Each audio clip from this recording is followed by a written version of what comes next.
یہ کہتے بت پرست تو بھائی اسلام میں بالکل بھی مانا نہیں جاتا، لیکن ہم بھی بت پرست ہیں۔ شاید مسلمانوں نے اسلام کو اور القرآن کو بہت اچھے سے نہیں پڑھا،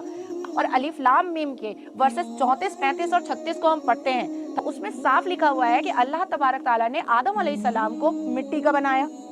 مٹی کا بنانے کے بعد اس میں روح پھونکی، سارے فرشتے کو جنت میں کہا کہ ان کے سامنے سجدہ کرو، اور آپ اپنا ماتھا ٹیک کر کے آشیرواد لے رہے ہیں۔ تو ہم بھی تو آدم کے سامنے جھکے ہیں، وہ بھی تو مٹی کے تھے۔ اور ہم نے ہر امت میں کوئی پیغمبر بھیجا کہ اللہ ہی کی عبادت کرو اور بتوں کی پرستش سے اجتناب کرو، تو ان میں بعض ایسے ہیں جن کو اللہ نے ہدایت دی اور بعض ایسے ہیں جن پر گمراہی ثابت ہوئی۔ سو زمین میں چل پھر کر دیکھ لو کہ جھٹلانے والوں کا انجام کیسا ہوا۔ اے پیغمبر صلی اللہ علیہ وآلہ وسلم، کہہ دو کہ اے کافرو،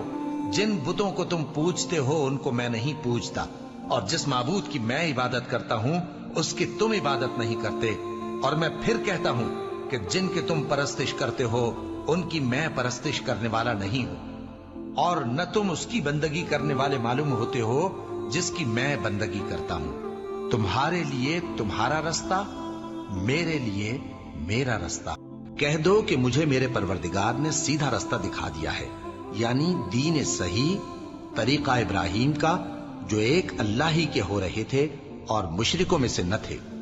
یہ بھی کہہ دو کہ میری نماز اور میری قربانی اور میرا جینا اور میرا مرنا سب اللہ رب العالمین ہی کے لیے ہے، جس کا کوئی شریک نہیں، اور مجھ کو اسی بات کا حکم ملا ہے، اور میں سب سے اول فرما بردار ہوں۔